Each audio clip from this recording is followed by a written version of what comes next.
like in school, we were not taught that they return some enslaved people They need to talk to about this. Africa. Yeah, we were not taught that. For real.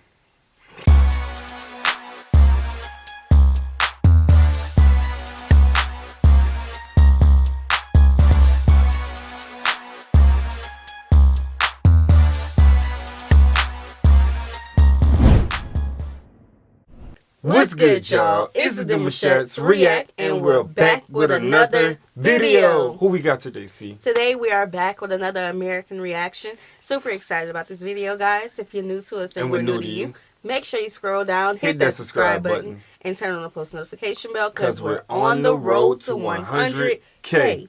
And we cannot get there without you guys, all right? Join the family. Without further ado, let's get into the video. About to get Hello, real. explorers. Welcome back to another informative video and thanks for watching. As you all know, it's always a pleasure presenting to you some interesting but lesser known facts about the beautiful countries on the African continent. In this video, we're excited to present to you some lesser but known facts about the country of Sierra Leone. Officially the Republic of Sierra Leone, informally Ceylon, it's a country on the southwest coast of West Africa. It is bordered by Liberia. Can we say that the name of Sierra Leone kind of sound like Sierra Leone? I was just about to say it. It sounds too close. Yes. Okay. Liberia to the southeast and Guinea to the northeast. Sierra Leone has a tropical climate with a diverse environment ranging from savanna to rainforest and a total area of 71,740 square kilometers. Okay. And a population of 7.9 million people. The capital and largest city is Freetown. 16 ethnic groups inhabit Sierra Leone, each with its own language and customs. Nice the two largest and most influential are the Timneh and Mende. The Timneh are predominantly found in the northwest of the country, and the Mende in the southeast, comprising a small minority. About 2% of the Creole people were descendants of free African American and West Indian slaves. Used in schools and government administration, Creole, an English-based Creole, is the most widely spoken language across Sierra Leone, spoken by 98% of the population. Beautiful. Graduates. She favors me. That's why I look back, because this gentleman right here, I ain't gonna say who he looked like. Who he look like? Oh, I don't know. I'm sorry, I don't like but secrets. No, we haven't gotten into the Creoles of Sierra Leone, but I'm very excited to show that to you guys. Yeah. But used in schools and government administration, Creole, an English-based Creole, is the most widely spoken language across Sierra Leone, spoken by 98% of the population. Creole unites all the ethnic groups in the country, especially in their trade and social interaction. If you're new here, welcome. Be sure to subscribe and turn on notifications so you don't miss any of our daily uploads. Sierra Leone is a Muslim majority country, 77%, with an influential Christian minority of 22%, and is regarded as one of the most religious tolerant countries in the world.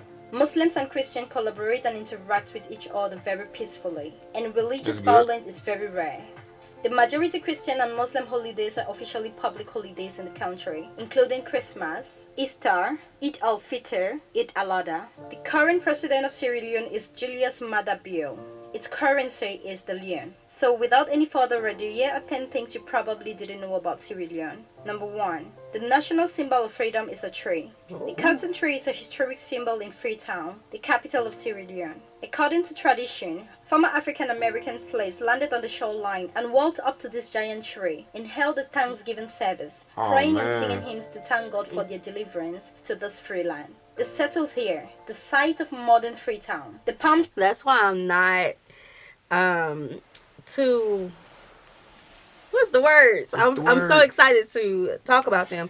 I'm not surprised that they look like, you know, I said somebody look like me and people that we know, because this is African Americans settled here. Yeah, that's big.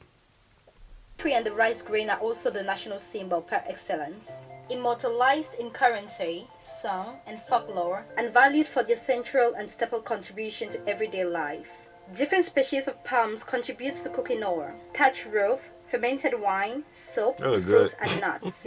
Number 2, the British sent free slaves here. Freetown is so named for a reason. Land bought from local Demouchet chiefs in the late 18th century became the home for resettled free slaves from Britain and North America, and of free captives taking off sea slave ships on the Atlantic after Britain passed the 1807 Abolition of the Slave Trade Act. The island was the final point of departure for many West Africans who have been sold into slavery across the Americas. In 1787, the British sent 400 former slaves to settle in modern-day Freetown. Most of the settlers died though. And then in 1792, the British sent 1,200 former slaves living in Nova Scotia, Canada, to settle in Sierra Leone. In 1808, after the abolition of the British slave trade, the British sent more freed slaves to Sierra Leone after liberating them from illegal slave ships. Today, Sierra Leone is made up of descendants of those early settlers and the indigenous tribe of the Mande and Timne people. Number 3, their history is built into a church. The pews and rafter in St. John's Maroon Church are recycled pieces of history, made from a ship that brought free Jamaican slaves from Nova Scotia, Canada. The church was She said free Jamaican slaves. Wow. Using pieces of the ships to continue to build the church. Wow. Wow. It's just the mental state that Yeah. the people have to do the things that they do. Is like, that's just so thoughtful. You know what I'm Right. saying? It's like, man. Right. So, like in school, we were not taught that they return some enslaved people They need to talk to about Africa. Yeah, we were this. not taught that. For real. built in 1820, making it one of Freetown's oldest churches. It still stands there as a reminder of their past and a beacon of hope to the land they have come despite all. Number 4.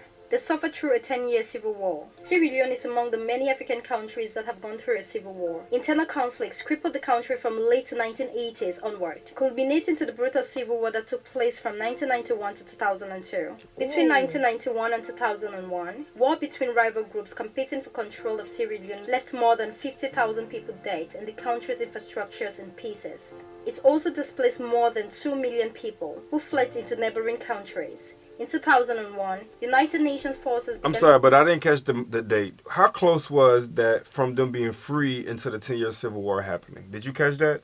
Was that like really close in time? No, but the civil war was 1991 to And it was 2002. 1991. Yeah. It was free, but it had some Oh, also from being 1865. That was the freedom mark when they had landed. Yeah, of the emancipation. So 1865 to 1991. Okay. Yeah. Okay. All right. arming rebel soldiers, bringing an end to the war.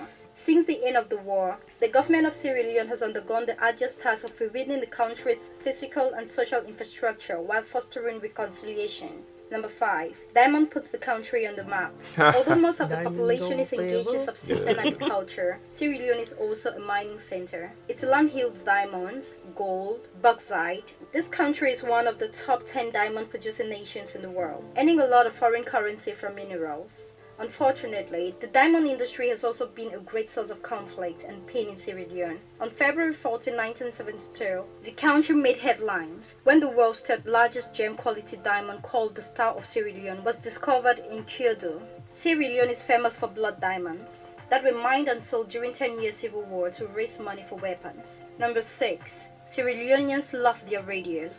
Because so many people in Sierra Leone do not know how to read, radios are very popular. About 85% of the people have access to radio, and about 72% listen to the radio daily.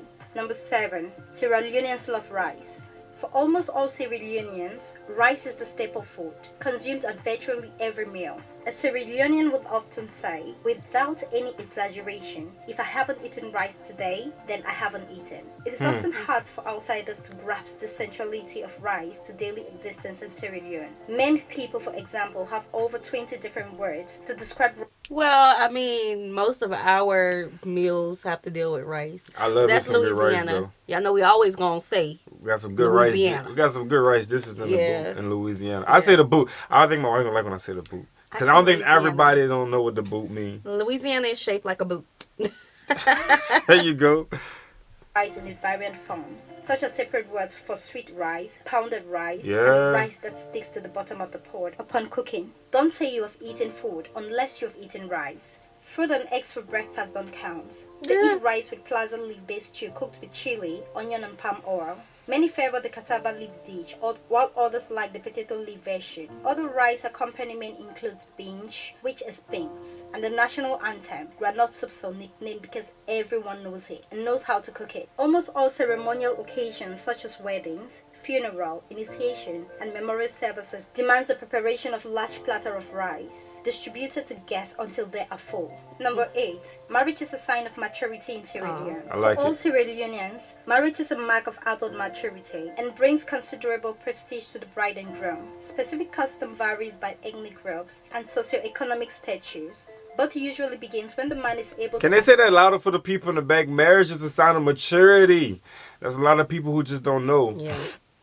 The impact that marriage has over your life, the growth that it has. And I mean, I'm walking testimony, you feel me? So when I'm looking into what marriage has done for me mentally and the growth that has happened over my life, I'm so happy and I'm proud of it. You know what I'm saying? Because again, man, it's a maturity stage, and I think people watching need to but be mature. be mature for And it too. yeah, be mature for the marriage. Yeah, that too. assemble enough bride price, which is often a mixture of money and fine clothes to give to the prospective bride and her family. He may be able to amass this himself, but often he has to ask We his know about father it. and his father's brother for support. Almost all marriages used to be arranged between families, sometimes while the girl was still quite young. Increasingly, love marriages are more common, especially among those who have been to school. Number 9. Friday is Africana Day, when you wear your finest African Oh, I like that. That's Mama what's up. Thomas, tree named after the wealthy Creole merchant who built a grand home there to buy wax springs, lace, damask, and more in every hue, pattern, and shimmer imaginable clean. is a market where a lot of African prints are sold.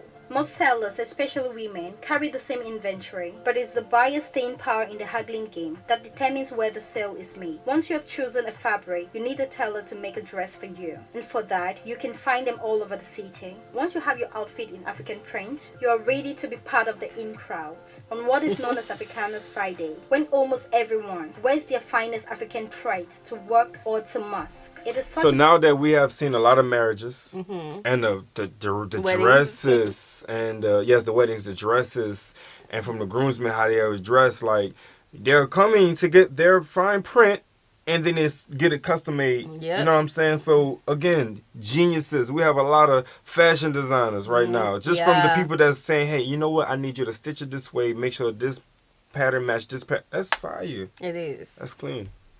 beautiful sight to behold, as all those fabrics in the glory of all its colors are seen in town. Number 10. Sierra Leone has the largest natural harbor in Africa. The country owes its name to the 15th century Portuguese explorer Pedro de Sintra, the first European to sight and map Freetown Harbor. The original Portuguese name Sierra Leone, Lion's Mountain, referred to a range of hills that surrounds the harbor. The capital Freetown commands one of the world's largest natural harbors, and it's also the largest natural harbor on the African continent. It is capable of receiving ocean-going vessels of all kinds. Port of Freetown, Sierra Leone has modernized its port facilities and made it one of the best on the African continent, and has long played an important economic role in the country. Since the end of the war, the government of Sierra Leone has undergone the arduous task of rebuilding the country back to its feet. So there you have it, explorers. Those were the top things you probably didn't know about Sierra Leone. We hope you learned a thing or two about the beautiful nation, Sierra Leone. Thanks for watching this video, and I'll see you. Yeah, she definitely be saying ting. She be talking like that. That's Yeah, what's it's up. how she pronounces Syria. Yeah. Syria. She Yeah. said so fast too. Man, again, another banger. Listen, you guys definitely showed up with this one. I learned a lot today. Freed slaves came to Sierra Leone. Yeah. I They felt that's sent like them there. so big. I didn't. Y'all know That's we have big. said it before about how African Americans are told at some point in their life to go back to Africa. Right. And just to hear that they returned, although slavery, they returned some of us. That was that little fine print on that contract that they didn't want us to see. They continue doing whatever they wanted to do. But for the people that did make it back out, you feel me, and that was returned, I felt like that's big. I would love to know like the people who were returned, the people from Sierra Leone, like how, what happened afterwards? Like, what's the history? Yeah, like I would love to know more of that. That's why I asked how soon was the Civil War afterwards. Oh yeah. Because I don't want people to, like, how I'm looking at it, I didn't want them to be wiped out after they went through and had to experience everything. Now they're free, right. And then all of a sudden the war just pop up out of nowhere, and now they're like, amongst themselves. I didn't have a chance to put the story out, right? You know, like yeah. So would love to know like the customs, what your family has taught you about the history. I would love to know. Like, that's so unique, you know, because we know our history. We know the things that we've gone through in America after slavery, but what happened after being sent back? That's So from North America, Jamaica. Yeah, they missing Jamaica. She missing Jamaica in that. That was big for me. I think I did a little side and I was like, she did say Jamaica. Slaves. Right. That's crazy. Yeah, enslaved people. Right. Yeah. So we hope you guys enjoyed this video with us. Like this video, subscribe, turn on the post notification bell. We have enabled our super thanks if you like to support the channel that way, as well as our join feature to become a VIP member of the channel. Send in your reaction request through the description box below. We'll see you soon. Peace.